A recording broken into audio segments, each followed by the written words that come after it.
So, general anesthetics are നമ്മൾ നോക്കാൻ പോകുന്നത്. So, general anesthetics are agents which produce reversible loss of consciousness and also all sensations. Okay. So, general anesthetics എന്താണ്? These are drugs that produce reversible loss of consciousness. ഒരിക്കൽ ഒരു particular procedure വേണ്ടിയിട്ടോ അല്ലെങ്കിൽ എന്തെങ്കിലും ഒരു പ്രോസസ്സിന് വേണ്ടിയിട്ട് നമ്മൾ എന്ത് ചെയ്യും? കുറച്ച് നേരത്തേക്ക് ആ പേഷ്യന്റിന്റെ കോൺഷ്യസ്നെസ്സിനെ നമ്മൾ മാറ്റി നിർത്തും and it will be reversed after some time. Okay, so അതിന് കുറച്ച് കാർഡിനൽ ഫീച്ചേഴ്സ് ഉണ്ട്. General anaesthesia should loss of all sensation except especially pain. Okay, വേദന പ്രധാനമായിട്ടും അതുപോലെയുള്ള ഒരുപാട് സെൻസേഷൻസ് നഷ്ടപ്പെടുത്താനായിട്ടാണ് നമ്മൾ എന്ത് ചെയ്യുന്നത്? ജനറൽ അനസ്തെറ്റിക്സ് കൊടുക്കുന്നത്. ഓക്കെ,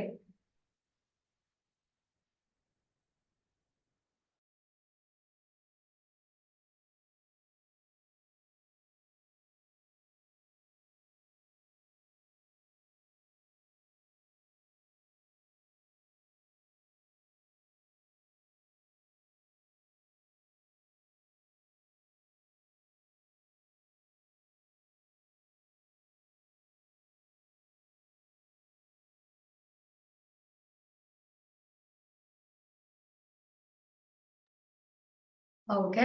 സോ ജനറൽ അനസ്തറ്റിക്സിന് കുറച്ച് കാർഡിനൽ ഫീച്ചേഴ്സ് ഉണ്ട്. ആ കാർഡിനൽ ഫീച്ചേഴ്സ് ഒന്ന്, loss of all sensations, pain included ആയിട്ടുള്ള എല്ലാ സെൻസേഷൻസും മാറ്റുക. Then sleep and amnesia induce ചെയ്യുക. ഇമ്മൊബിലിറ്റി, പേഷ്യന്റ് ഇപ്പൊ നമ്മൾ ജനറൽ അനസ്തേഷ്യ കൊടുക്കുന്ന സമയം ബെഡിൽ തന്നെ ആയിരിക്കും അല്ലെ, ഇമ്മൊബിലൈസേഷൻ ഇല്ല, മസിൽ റിലാക്സേഷൻ ആൻഡ് സൊമാറ്റിക് അല്ലെങ്കിൽ ഓട്ടോണോമിക് റിഫ്ലെക്സസ് ഒക്കെ അബോളിഷ് ചെയ്യുക. In the modern practice of balanced anesthesia, these modalities are achieved by using combination of inhaled and IV drugs. ഇപ്പോൾ നമ്മൾ എന്താ ചെയ്യുന്നതെന്ന് വെച്ചാൽ IV-യും ഇൻഹലേഷനിലും ഒരുമിച്ച് കൊടുക്കും. അപ്പോൾ ആദ്യമേ IV കൊടുത്തിട്ട് നമ്മൾ ഇൻഡ്യൂസ് ചെയ്യും അനസ്തേഷ്യ, പിന്നീട് ഇൻഹലേഷനിൽ കൊടുത്തിട്ടായിരിക്കും നമ്മൾ അതിനെ മെയിൻറ്റെയിൻ ചെയ്യുന്നത്. Okay, so anesthesia has developed as a highly specialized science in itself. അപ്പൊ അതുകൊണ്ട് തന്നെ അനസ്തേഷ്യ എന്ന് പറയുന്നത് nowadays it is highly specialized. Okay, then mechanism of action. Main site of action of general anesthetic is reticular formation. അപ്പൊ പ്രധാനമായിട്ടും നമ്മുടെ അനസ്തേഷ്യക്ക് general അനസ്തേഷ്യയുടെ mechanism എന്താണ് എന്ന് ചോദിച്ചു കഴിഞ്ഞാൽ it is reticular formation. Okay, so the site maintains a state of consciousness. മിക്കവാറുമുള്ള എല്ലാ അനസ്തറ്റിക്സും രണ്ട് പ്രധാന മെക്കാനിസംസ് ആണ് ഉള്ളത്. ഒന്ന്, reticular formation decrease the transmission in reticular formation. So this will increase the activity of inhibitory transmitters like GABA പോലെയുള്ള inhibitory transmitters ന്റെ activity increase ചെയ്യുക. Then blocking activity of excitatory transmitters, അതായത് aspartate, glutamate ന്റെ ഒക്കെ അങ്ങനത്തെ excitatory transmitters ന്റെ activity block ചെയ്യുക. Okay, so reticular formation ഉള്ള transmission decrease ചെയ്യുക. This increases the activity of inhibitory transmitters like GABA, blocking activity of excitatory transmitters like aspartate and glutamate. അപ്പം GABA പോലെയുള്ള ഇൻഹിബിറ്ററിയുടെ activity കൂട്ടുക, അസ്പാർട്ടേറ്റിന്റെയും ഗ്ലൂട്ടമേറ്റിന്റെയും ആക്ടിവിറ്റി കുറയ്ക്കുക. Okay, clear ആണല്ലോ? നമുക്ക് ഒന്ന് ഹിസ്റ്ററി നോക്കാം, എങ്ങനെയാണ് general anesthetics introduced ആയത് എന്ന് നോക്കാം. Okay, so before the middle of 19th century, a number of agents like alcohol, opium, cannabis, or even concussion and asphyxia were used to obtain surgical pain, but operations were horrible ordeals. Okay, so 19th century surgery നടത്താനായിട്ട് നമ്മൾ Opium, morphine ഒക്കെയാണ് depend ചെയ്തുകൊണ്ടിരുന്നത്. അപ്പൊ ആ ഒരു സമയത്തുള്ള surgery it is very difficult. അപ്പോഴാണ് Horace Wells എന്നുള്ള ഒരു സയന്റിസ്റ്റ് ഉണ്ടായിരുന്നു. He's A dentist. സോ പുള്ളിക്കാരൻ നൈട്രസ് ഓക്സൈഡ് എന്ന് വിളിക്കുന്ന ലാഫിംഗ് ഗ്യാസിനെ 1880 ഇത് 1844 ആദ്യമായിട്ട് പുള്ളിക്കാരൻ ഇൻട്രൊഡ്യൂസ് ചെയ്യുന്നത്. Okay. However he often failed to relieve dental pain completely and use of nitrous oxide had to wait till other advances were made. അപ്പം nitrous oxide ഉപയോഗിച്ച് dental surgery ചെയ്തു. അതൊരു ഹ്യൂജ് സക്സസ് ആയിരുന്നു. അതുകൊണ്ട് തന്നെ ആഫ്റ്റർ ദാറ്റ് പേഷ്യന്റിന് complete ആയിട്ട് dental pain മാറുന്നതായിട്ടും കാണാൻ സാധിച്ചു. Next another scientist Morton. First സയന്റിസ്റ്റിന്റെ പേരെന്തായിരുന്നു? Horace Well.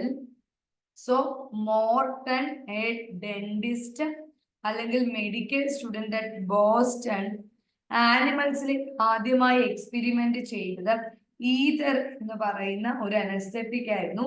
സോ ഈതറിന്റെ അനസ്തേഷ്യ 1846 മോർട്ടർ എക്സ്പെരിമെന്റ് ചെയ്തത്.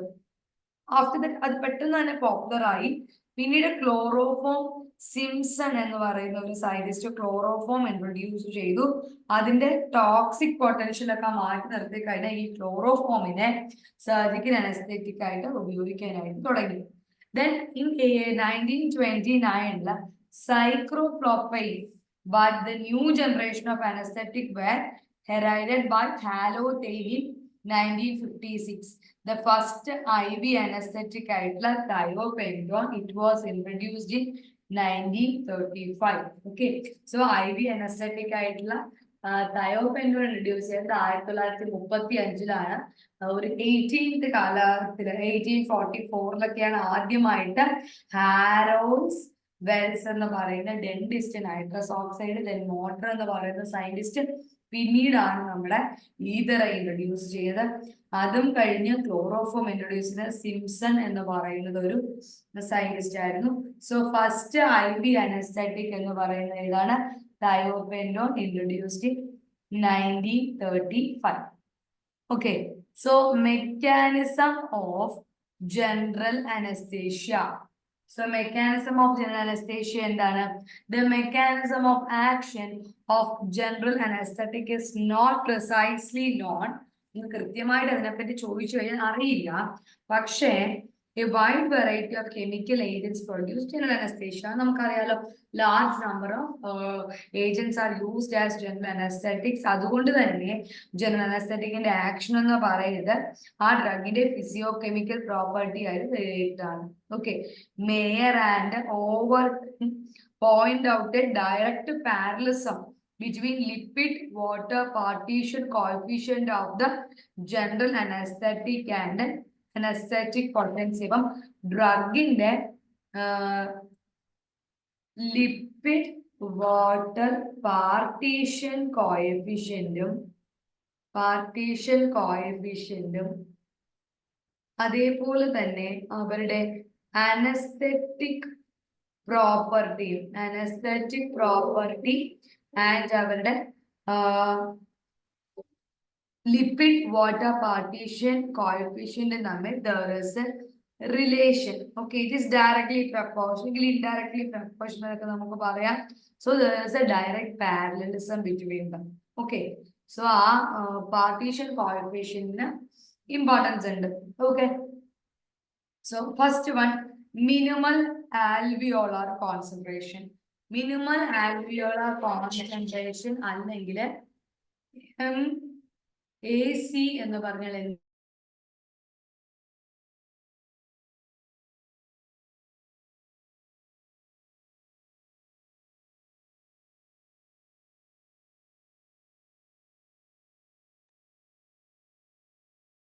Okay. So minimal alveolar concentration അല്ലെങ്കിൽ മാക് എന്നാണ് അതിന് പറയുന്നത്. മിനിമൽ ആൽവിയോളാർ കോൺസെൻട്രേഷൻ നമ്മൾ പറയുന്നത്. ഓക്കെ. സോ എന്താണ് minimal alveolar concentration? Lowest concentration of the anesthetic in the pulmonary alveoli needed to produce immobility in response to painful stimulus in 50% of individuals. അതായത് നമ്മൾ 100 ആളുകളെ കൺസിഡർ ചെയ്താൽ അതിൽ 50 ആളുകളെങ്കിലും ഈ പർട്ടിക്കുലർ ഡ്രഗിനോടുള്ള സ്റ്റിമുലേഷൻ അല്ലെങ്കിൽ അതാണ് നമ്മൾ മെഷർ ചെയ്യുന്നത്. ഓക്കെ, സോ ആ പർട്ടിക്കുലർ അനസ്തെറ്റിക്കിന്റെ lowest concentration in the pulmonary alveoli, ആ ലോവസ്റ്റ് കോൺസെൻട്രേഷനില് അത് എത്രത്തോളം ഇമ്യൂബിലിറ്റി ഉണ്ടാക്കുന്നു ടു പെയിൻഫുൾ സ്റ്റിമുലസ്. മനസ്സിലായോ? സോ മാക് അല്ലെങ്കിൽ മിനിമൽ അൽവിയോളാർ കോൺസെൻട്രേഷൻ എന്ന് പറഞ്ഞിട്ടുണ്ടെങ്കിൽ നമ്മുടെ ലങ്സിലുള്ള, നമ്മുടെ പൾമണറി അൽവിയോളായിലുള്ള മെഷർമെന്റ് ആണ് നമ്മൾ എടുക്കുന്നത്. നമ്മുടെ പൾമണറി അൽവിയോളായില് 50% എങ്കിലും 50% ഓഫ് ഇൻഡിവിജ്വൽസ് എങ്കിലും തരുന്ന ഒരു റെസ്പോൺസിനെയാണ് നമ്മൾ മിനിമൽ അൽവിയോളാർ കോൺസെൻട്രേഷൻ എന്ന് പറയുന്നത്. അതിപ്പോ 100 ആളുകളെ എടുത്തു, അതിൽ 50 പേരെങ്കിലും ഇപ്പം ഫോർ എക്സാമ്പിൾ ഇപ്പം ഏതെങ്കിലും ഒരു ഈതർ എന്ന് പറയുന്ന ഒരു ജനറൽ അനസ്തെറ്റിക് എടുക്കും. ഈതർ എന്ന് പറയുന്ന ഡ്രഗ് ഒരു 20 mg നമ്മൾ കൊടുത്തപ്പോ 20 mg അതിന് മിനിമം കോൺസെൻട്രേഷൻ ആണ്. സോ ആ മിനിമം കോൺസെൻട്രേഷൻ ആയിട്ടുള്ള 20 mg നമ്മൾ ഒരാൾക്ക് കൊടുത്തപ്പോ അത് അവരുടെ പൾമണറി അൽവിയോളയിൽ എത്തിയിട്ട് ആ പേഷ്യന്റിൽ ഒരു ഇമ്മൊബിലൈസേഷൻ ഉണ്ടാക്കി എങ്കിൽ അത് 50% നമ്മൾ പരീക്ഷണം നടത്തിയ ആളുകളിലും കാണിക്കുന്നുണ്ടെങ്കിൽ അതിനെയാണ് മിനിമൽ അൽവിയോളർ കോൺസെൻട്രേഷൻ എന്ന് പറയുന്നത്. സോ നമ്മളൊരു പെയിൻഫുൾ സ്റ്റിമുലസ് കൊടുത്താൽ പോലും, ഒരു സർജിക്കൽ ഇൻസിഷൻ നൽകിയാൽ പോലും ഈ 50% പോപ്പുലേഷനിൽ അത് ഇഫക്റ്റീവായിട്ട് വർക്ക് ചെയ്യുന്നുണ്ട് എങ്കിൽ അതിനെയാണ് നമ്മൾ മിനിമൽ ആൽവിയോളർ കോൺസെൻട്രേഷൻ എന്ന് വിളിക്കുന്നത്. So it is accepted as A valid measure of potency of inhalational gases. Okay, so ഇതിനെയാണ് inhalational gasesന്റെ potency അറിയാനായിട്ട് നമ്മൾ ഉപയോഗിക്കുന്നതാണ് എന്ത്? Minimal alveolar concentration. Okay,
okay.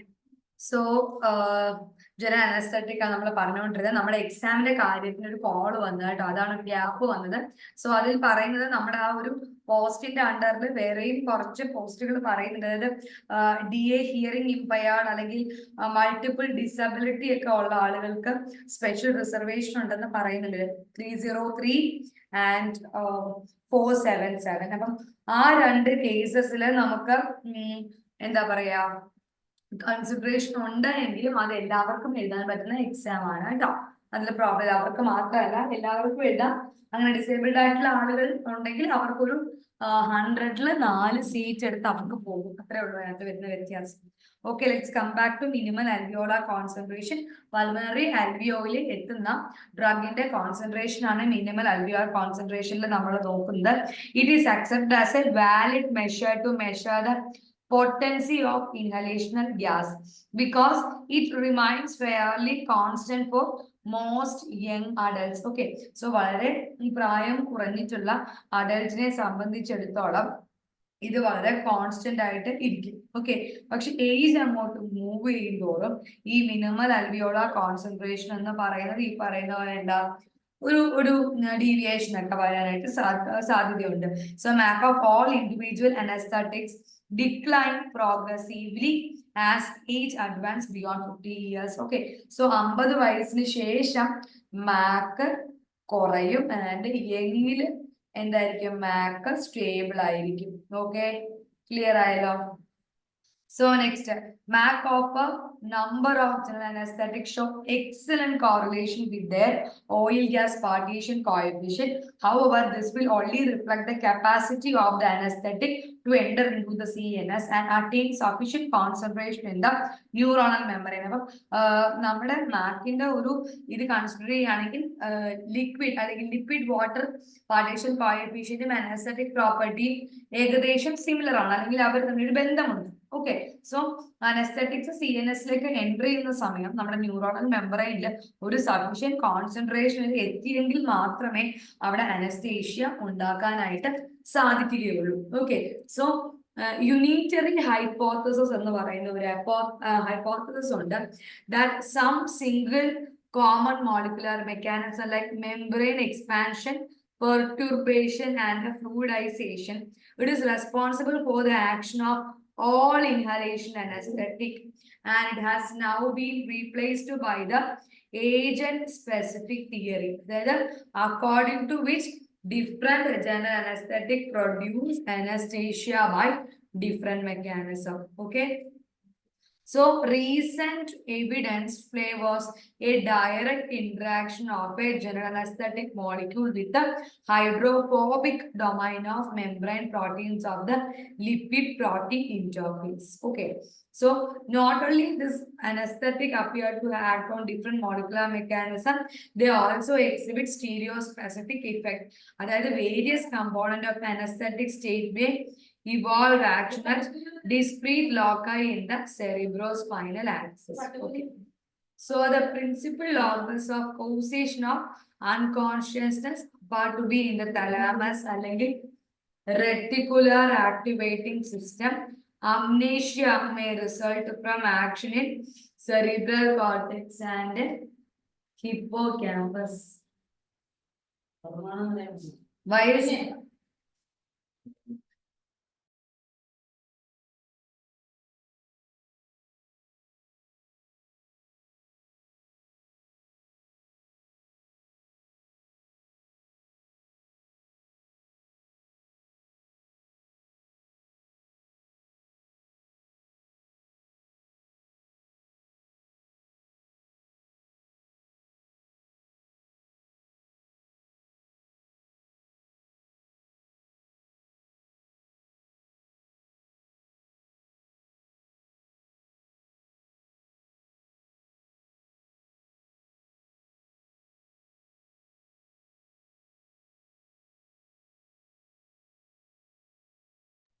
So recent findings show that ligand-gated ion channels, ligand-gated ion channel ആണെങ്കിലും ഇത് voltage sensitive ion channels അല്ല.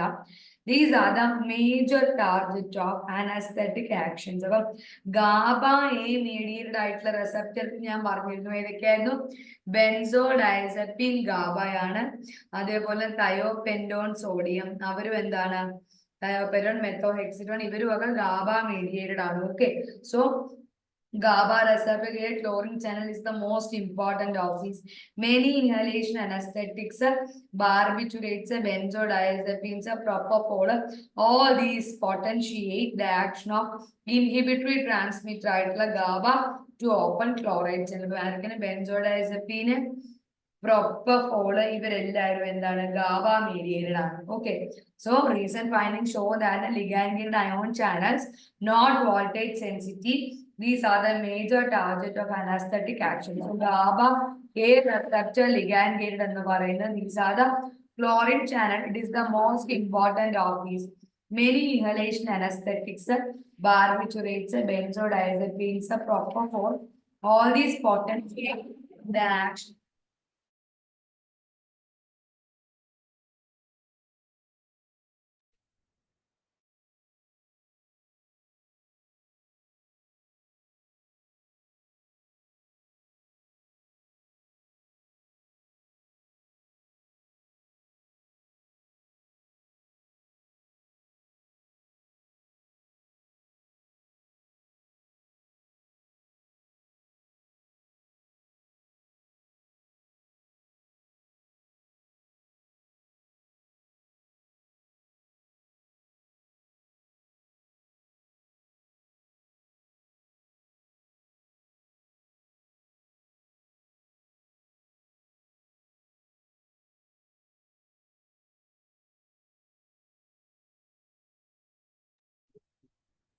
Okay, so many inhalation anesthetic, barbiturates, benzodiazepines, propofol.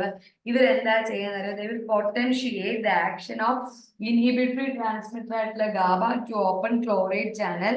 So each of the above anesthetic appear to interact with its own specific binding site on GABA A receptor chloride channel complex, but none binds to the GABA binding site.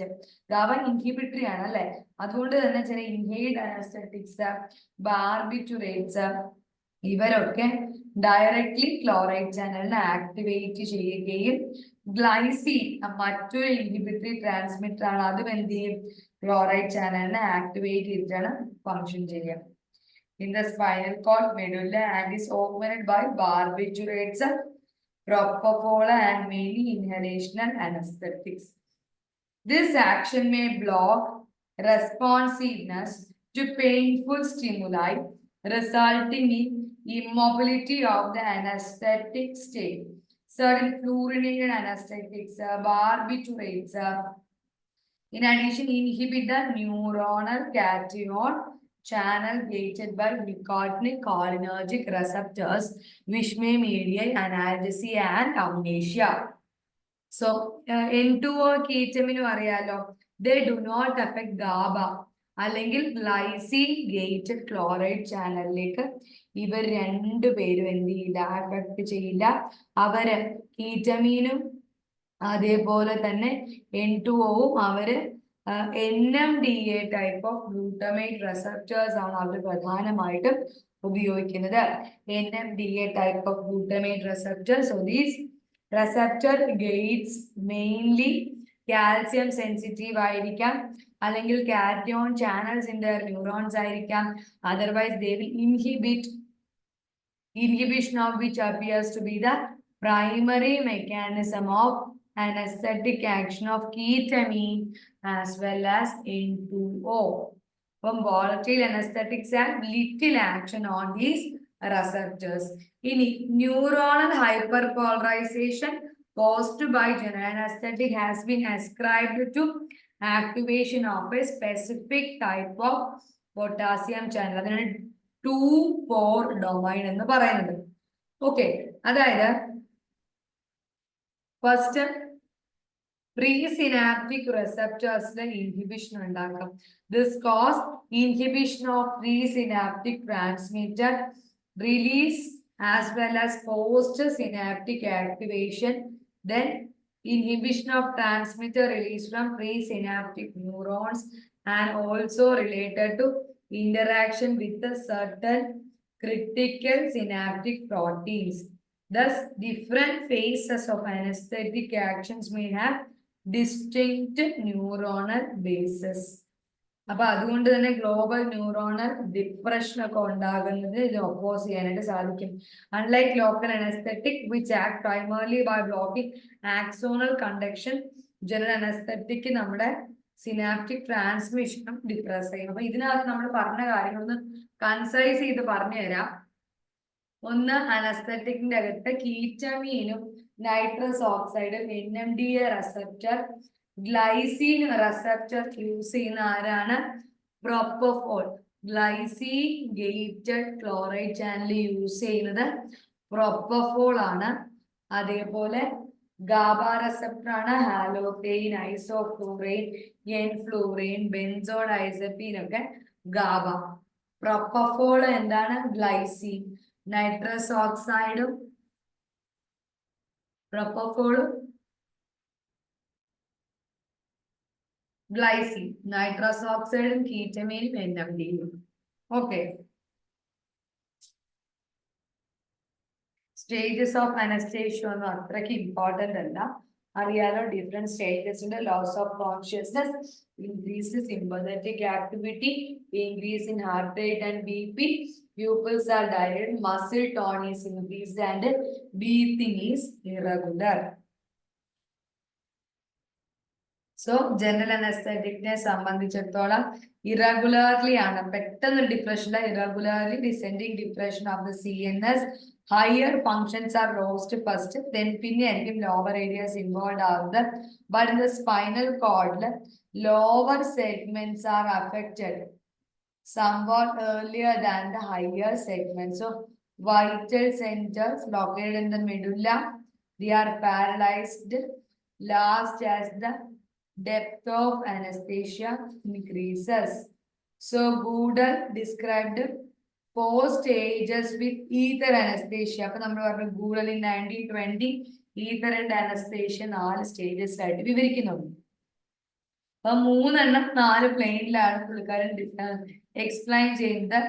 These clear-cut stages are not seen nowadays with the use of further acting general anesthetics. Pre-medication എംപ്ലോയ്മെന്റും ഒക്കെ മറ്റ് ഡ്രഗ്സിന് കൊടുക്കുന്നു. The precise sequence of events differ, whereas anesthetics either compare ചെയ്യുമ്പോൾ ഓരോന്നിനും ഓരോ actions ആണ് തരുന്നത്. Either is continued to be used in resource poor remote areas. Description of the stages still serves to define the effect of life. Deep anesthesia, important features of different anesthesia. Stages of anesthesia ഉണ്ട്. അവിടെ inhalation anaesthesia തുടങ്ങുന്നത് മുതൽ consciousness പോകുന്നത് വരെ pain പതിയപ്പതിയെ നഷ്ടപ്പെടുന്നു. Stages of delirium, loss of consciousness and beginning of regular respiration. Then heart rate BP കൂടുന്നു, pupils dilate ചെയ്യുന്നു. Then surgical anesthesia. So surgical anesthesia എന്ന് പറയുമ്പോൾ falling of eyeballs, അവിടെ BP fall ചെയ്യുന്നു, എന്താ പറയാ HR increase ചെയ്യുന്നു. So medullary paralysis, cessation of breathing to failure of circulation and death. Okay, then ഇത്രയുമാണ് ബേസിക് ആയിട്ട് മെഡുലറി പാരാലിസിസ് ആണ് ലാസ്റ്റ് സ്റ്റേജ്. ഇത്രയുമാണ് അതിന്റെ ഒരു ഇൻട്രൊഡക്ഷൻ.